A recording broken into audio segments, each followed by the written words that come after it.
Some very big news from the online chess world as Magnus Carlsen set a new record on chess.com by breaking Hikaru's all-time high. Now, Magnus Carlsen has 3,340 online blitz rating on chess.com. Never seen before. And it's just incredible how he did it, how he keeps himself motivated to set new records. And how he did it? Well, just enter the Title Tuesday tournament, play it, win it, crush a lot of strong grandmasters along the way. After that, he's playing some blitz matches with a lot of other strong players. And in the final match, he played friendly match with Daniel Naroditsky. He played a fantastic game. I'm going to show you Magnus Carlsen playing with the white pieces against Daniel Naroditsky.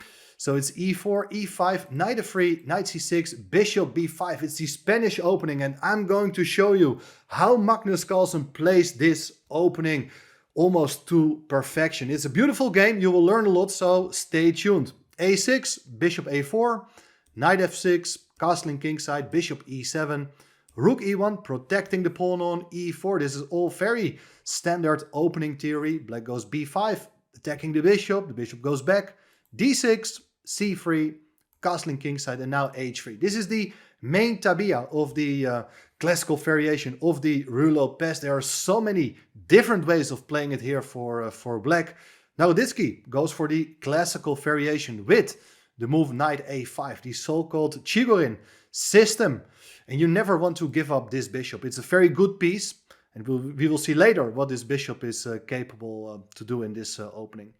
Bishop c2, c5, one of the main ideas by placing the knight at the side of the board, and white plays the move d4, so attacking the pawn on e5. And there are different ways of playing here for black. Again, you don't really want to take everything on d4, because then you end up with a weak pawn on d6. So normally black maintains the tension in the center. A move like queen c7 is the main continuation over protecting that pawn on e5.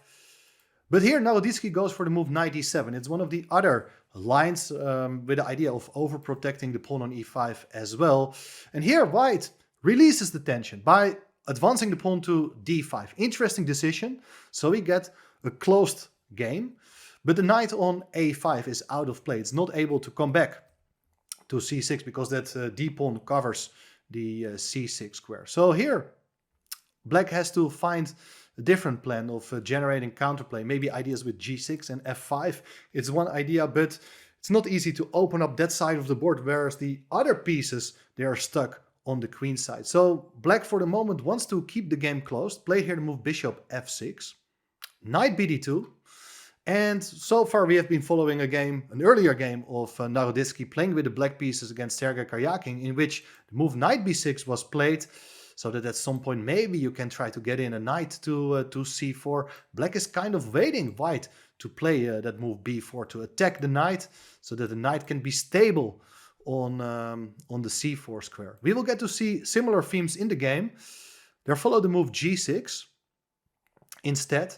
And now white goes for b4, attacking that knight on a5. And now it's not really attractive to come in with the knight to c4, because white is just going to take it, and that pawn on c4 will become very weak. So the knight went back to b7, but this is going to be a huge problem in this game. This knight doesn't have a good square to go to, and how to take advantage of it, open up the position on that side of the board, so that you're threatening now with the move a4 to take on b5, as the rook on a8 is unprotected. And what should black do here? Well, in the game, c takes b4 was played, but it opens up more files on the queen side, makes it easier for white to break through on that part of the board. A better idea probably is to play a move like knight b6. In that case, I'm going to show you one very instructive idea worth remembering. In that case, a5 is going to be played. So white closes the queen side as well. The knight goes back to d7. And now, since the queen side is closed, you're going to shift the attention to the other side of the board. Move like knight f1, bishop g7. And now white will play something like g4 to prevent black from carrying out that pawn break. As both the pawns and the bishop on c2 are controlling that square, you will play knight g3, maybe king h2, rook g1. There are all sorts of attacking ideas, actually very similar to that Hans Niemann game I covered a few days ago against Shreyas Royal, as you can get a very nice attacking position with long-term piece sacrifices as well. Well, that's typical play for the Ruy Lopez, the Spanish opening. It didn't happen in this game because black opened up the queen side here. C takes b4, white recaptures. Still the threat is there to take on b5, so black decided to take here himself. But now the bishop recaptures and the bishop becomes very active. And after the move a5, the bishop comes in to c6 with the idea to pin that knight on b7. The knight is kind of stuck and black is not able to break free. You would like to take on b4, but it runs of course into rook takes a8. The rook is unprotected. Therefore, the move rook b8 was played here. And now there are all sorts of ideas, maybe to take on b7, followed by taking on a5. But that pawn is not going to be important. It's more about the restriction of black's pieces. They are absolutely passive. They can barely move. So Magnus plays very instructive move. He played here the move b5. That's a passed pawn, even though the pawn cannot really come any further at the moment. Black is controlling the b6 square. Black even occupies it here with the move knight b6. And now a very important idea that I mentioned it already. White has this possibility of winning a pawn by eliminating the bishop on b7. But this is a wrong move. I'm going to show you why. If you take back and now take the pawn on a5, there is knight takes d5. Black breaks free as the queen hits the rook on a5. There's no time to take the knight on d5. So once again, white is not interested in winning material, but rather improves its position. Bishop a3. The bishop pressurizes the pawn on d6. Black played the move a4. And now, slow move, queen c2, but it's a good move. You're bringing the queen into play. The rooks are connected now. Bishop went back to e7 to help in defense, protecting the pawn. And now, simple play by Magnus. He goes for the move knight c4. He wants to trade off that annoying blockading piece. So knight takes c4, queen takes c4. And well, here black still is having a miserable position with the knight being very poorly placed on b7. Also the pawn on a4 is hanging. Queen b6 was played in the game.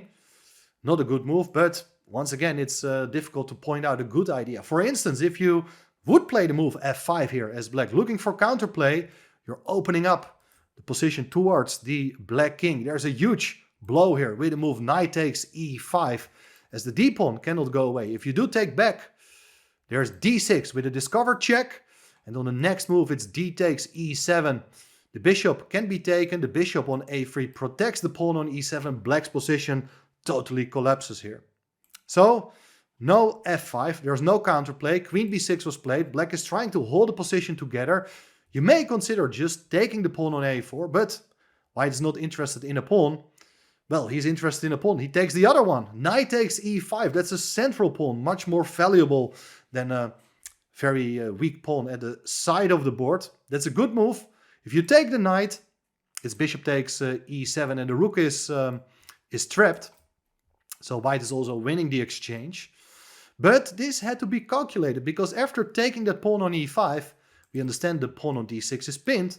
But by taking the pawn, you're also opening up the diagonal for the black bishop. So the bishop is hitting the knight.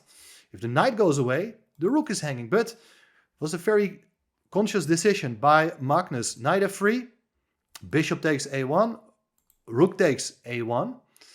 And why is white going for this line? Well, his pieces are just simply superior. Pawn on a4 can be taken anytime.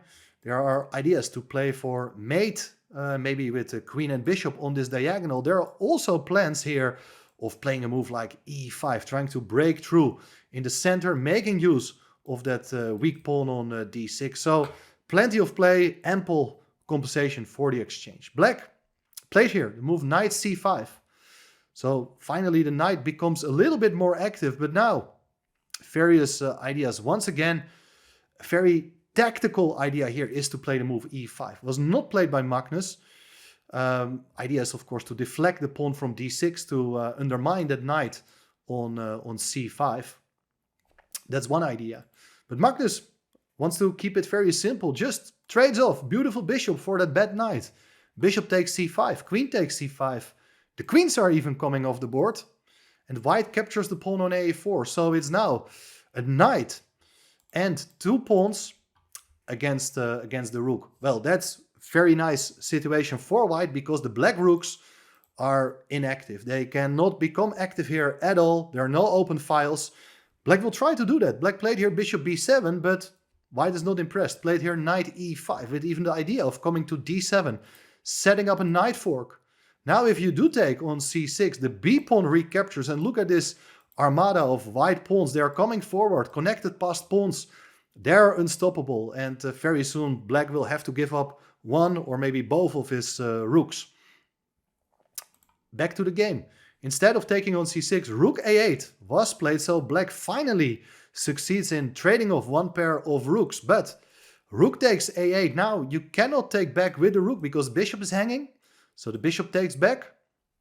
And what is white gonna do? Well, you would expect something direct, trying to promote one of the pawns maybe, but you're not in a rush. The pawns are well supported by the bishop. First, the king is activated. Very good endgame technique. If black is not going to do anything, well, the king will just come over to c4 to pick up the pawn on c5, and the king can further support the passed pawns in their task to get promoted. Black, looking for counterplay, played f5, but now the knight comes into d7, attacking the rook on f8. Rook went to d8. Now the knight comes to b6. That's another very nice move, so that you're attacking the bishop on a8. Obviously, if you do take on c6 here, the b pawn recaptures once again. The knight even controls the promotion square. So after moving the rook somewhere, let's say rook b8, it's c7. You can ignore the knight, as on the next move, you are just promoting the c pawn. That's just winning for white. Black tried one final trick here. Well, it's not even a trick actually. Bishop b7, but it's a funny idea to try to save the bishop. After bishop takes b7, it's rook b8. And now there are 2 minor pieces unprotected on the b file. How to solve that? Just move the first piece back to c6. Now the bishop is protecting its own pawns. Rook takes b6 has to be played, and now white advances another pawn. That's pawn, passed pawn number 3. Look at this, how to stop them. That's, well, just mission impossible. King went to f7. Are you looking for the immediate kill? Not needed. You can just bring the king. The rook is really badly placed on b6. Went back to b8. But after king d3, the rook still cannot go anywhere. It cannot even occupy the open file as the bishop controls that square. Next is king c4. King takes c5.